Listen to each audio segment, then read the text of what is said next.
This video is for my friends who are disabled, chronically ill, or working through autistic burnout. Maybe you'll relate to this one. You had a good day. Not a productive day, but a good day. You visited a friend. You sat outside with your dog for a little while. And for a little while, you actually enjoyed being alive. But then the voices show up.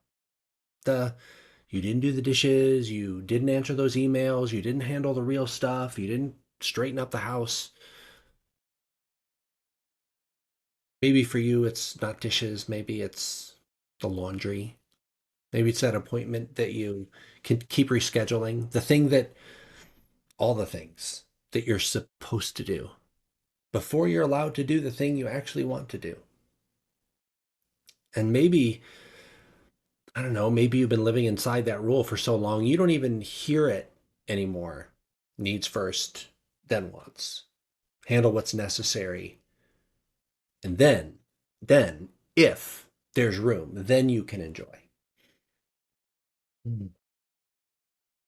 If you're someone whose body wakes up already on the floor, already halfway to shut down, burnt out, there's never room, is there?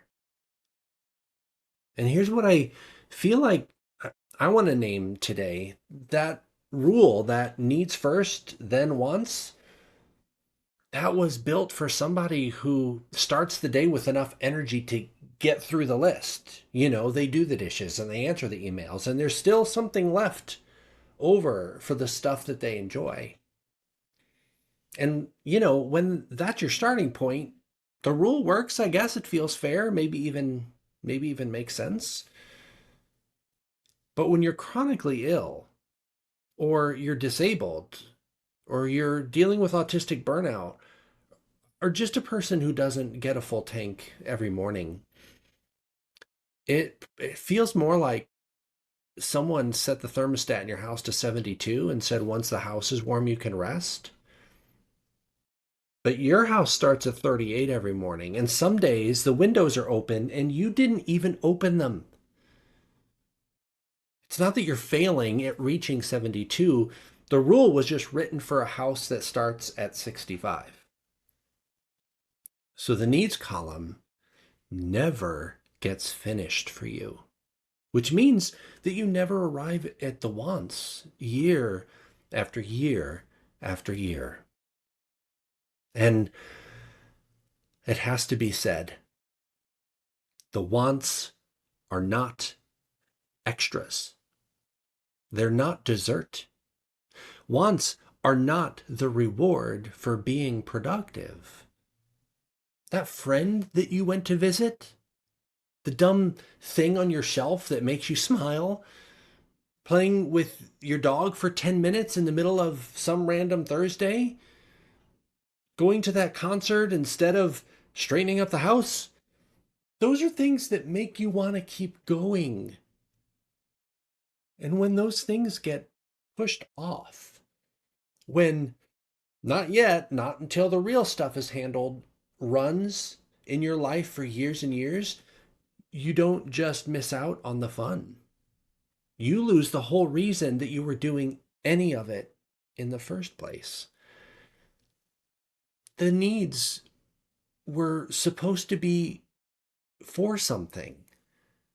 But if the something never comes, the needs are just a treadmill. And that's just a category error. Joy is not a want. Joy doesn't belong in the want category. It never should have been there. It's a need. It's a real one. It's a biological one. And it got put in the wrong column. Play is a survival need. Connection is a survival need. Enjoying your life enough to keep showing up for it is a survival need, which means that the person who skips the dishes to see a friend isn't lazy. They're not breaking the rule. They're actually following it. They're just working from a better list.